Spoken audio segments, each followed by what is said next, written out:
How much did it cost to stance my Andy Miata? Alright, so as you guys can see behind me, this is my 2017 Mazda MX-5 Miata. I made a full list of the whole build breakdown, and specifically this only for the 2025 and how it's looking right now. You know, this car did have a lot of phases since I bought this car back in 2020, and it's been 5 years and it's looking like this now. So before I start, guys in the comment below how much the total on how much I spent on this car, with everything from exterior to interior, from the engine bay, from under the car.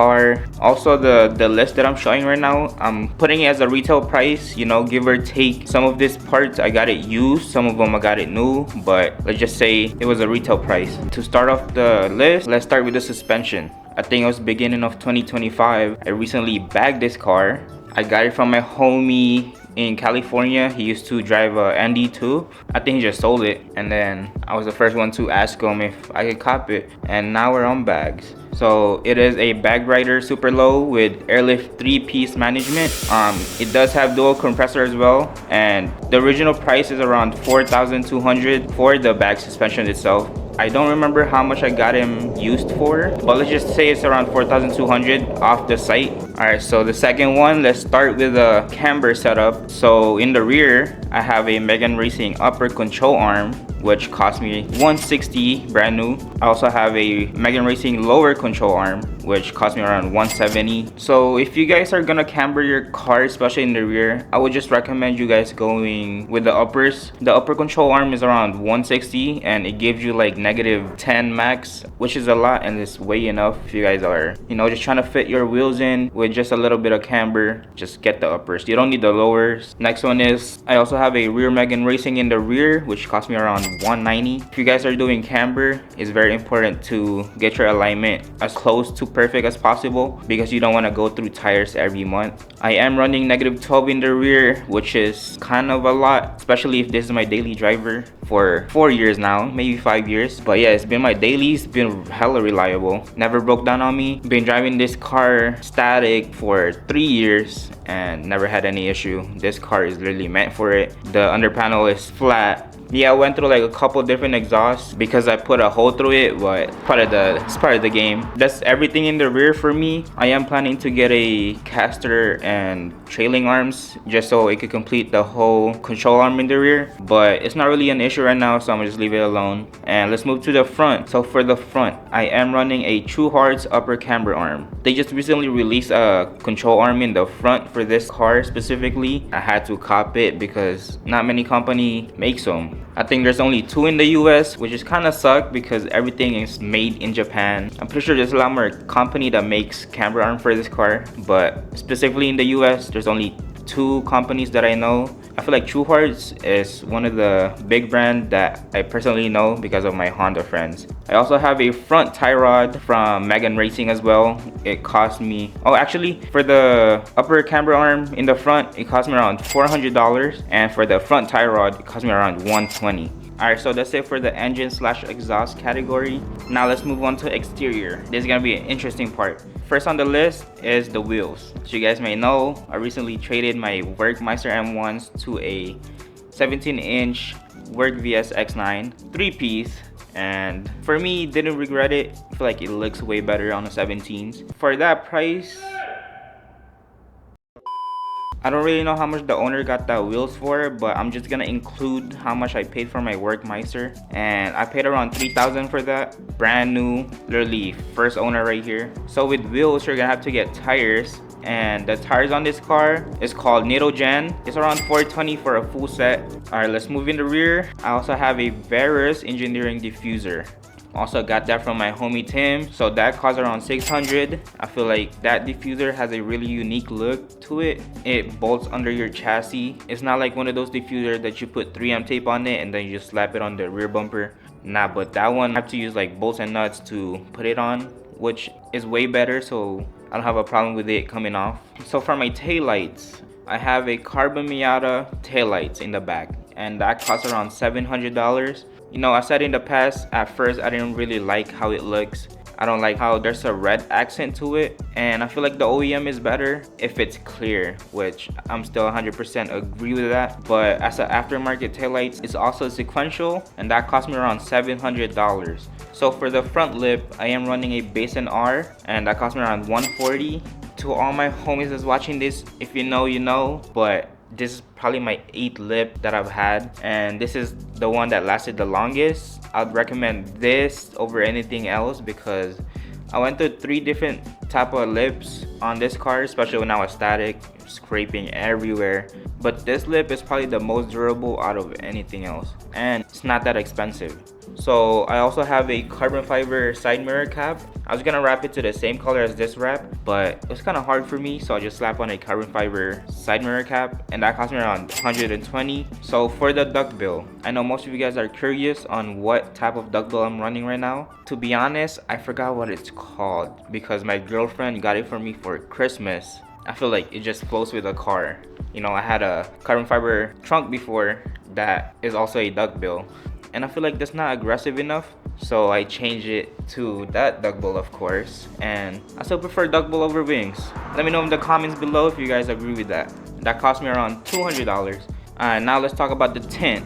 I am running a Neo Silver tint from Omnique. I know most of you guys have a luminous tint, but I kind of switch it to the opposite side and went with the Omnique. I don't know what the difference is, but this tint is so dark from the outside, but it's still see-through from the inside, which is really good. I was planning to black it out after I wrapped this car blue, but seeing it fully done, I changed my mind. I'm gonna stay with it. I feel like it matches the car perfectly. Alright, next one is roof spoiler. I don't know the brand because I forgot, but that cost me around $200. I haven't seen anyone rock that roof spoiler in an NDRF. Only hardtop people could run it, you know what I'm saying? But yeah, I feel like it's a good little touch to it to be different from others. Alright, next on the list, you guys probably don't notice this, but I have a DRL harness for this car. So as you guys can see, this car has a fog lights, and with that, I just don't like how every time you turn on your headlights, the fog light wouldn't turn on, which I feel like it's useless, and I don't know what's the point of that. But yeah, they make a little plug and play kit for the DRL, and you just plug it in so it turns on 24/7. Well, not 24/7, but it turns on when you turn on your headlights. I don't know, it looks way better to me. Like right here, for example, you guys see that fog light? See how it's on? If I didn't put that plug and play kit, that would be off. Alright, so let's talk about the wrap. I'm still bummed about it that my wrapping video got corrupted, so I didn't have any clip to show you guys on the process of wrapping this car. I feel like that was a really interesting content too. It was hella funny. Hey, chill. What y'all think this is, man? This boy nutted all over the bumper. Shout out to the homie Clarence and Lil Uzi Gerard for helping me wrap this car, and that took us about 2-3 days. Definitely learned a lot, and I will definitely do it myself again if I'm gonna wrap it a different color. I feel like it's easier now, you know, taking off the door handle, taking off the side mirror, that shit's cake now. I got this wrap for $400. I'm not exactly sure if it's the original price because I did get it back when it was Black Friday, but yeah, give or take on the total, but yeah, let's just say $400. Alright, last but not least, this little mod right here will probably make your car 10 times cleaner, and it is a clear side markers. I don't know, I feel like you just complete the look way cleaner, and I got that for $130 for a whole set. It's kind of yellow now, which is, it is what it is, it happens. I think this is my 4th set, so I'm gonna have to get a new one again. But that's it for the exterior. Let's move into the interior. The first one is the steering wheel. So I am running a Vertex Kumidori steering wheel, and that cost me around $500 from Japan. It's still kind of insane, and I still don't know how to make the horn work. Kind of dangerous, especially if you're driving a small car like this. No one could see you on the road, and you can't have a Vertex steering wheel without a hub. So the next on the list, I have a Works Bell short hub. That cost me around $200 straight from Japan. I don't think Energy makes it, or back then they don't make it. I don't know about now. And with that, you're also gonna need a Energy quick release. I have a Energy quick release 2.0, the one that dings. and that cost me around $100. One of my future plan on this car is probably get a carbon fiber steering wheel with an airbag on it. So the next on the list is a P2M checkered floor mat. I feel like all this little stuff that I'm saying right now definitely changed the whole look of your interior. Alright, so this one I almost forgot. Since my car is 2017, it doesn't have any reverse backup camera.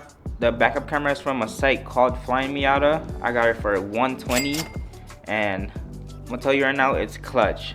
Not because I don't know how to reverse, it's because, so you guys may know, this car is small and there's a lot of blind spot, and the rear windshield is literally small as hell. So, you know, it's not really my fault. But yeah, I feel like if you guys have a 2017 and below, this is a definitely much needed. Yeah, you just hook him up to your, the only thing is a lot of work. You gotta take off all of your infotainment system, take him off, everything, all the plastic trimming, basically in the front. The only good thing is it's a plug and play, which is really good.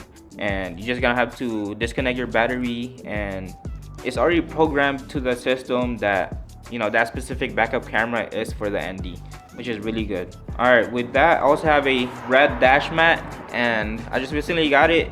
I feel like it's also a small thing that will make your interior, you know, hella clean, and it cost me around 80 bucks. Alright, so last but not least, with the shift knob.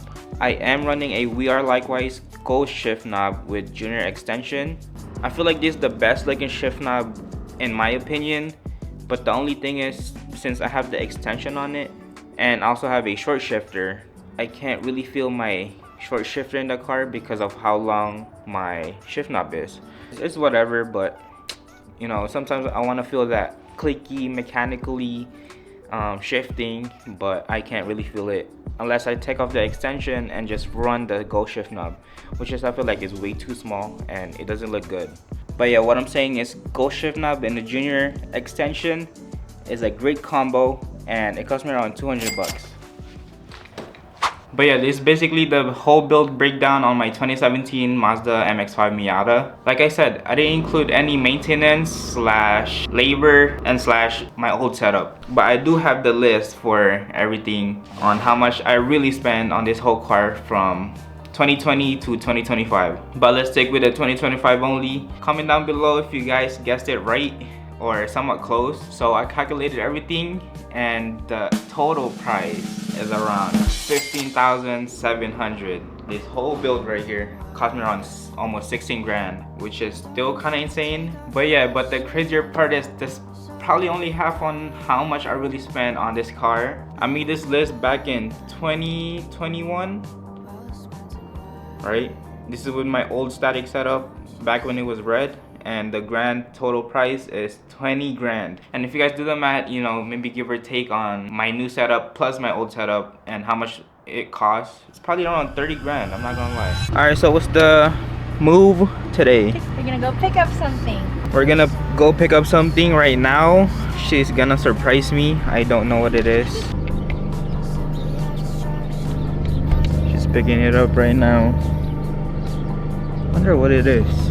What is that? Look, are you ready? What? What? What the hell? Is this a sticker? Uh-huh. What? Ain't no way. How? Yeah. Pretty good. That's pretty good. Here, let's do a Not little bad, close up.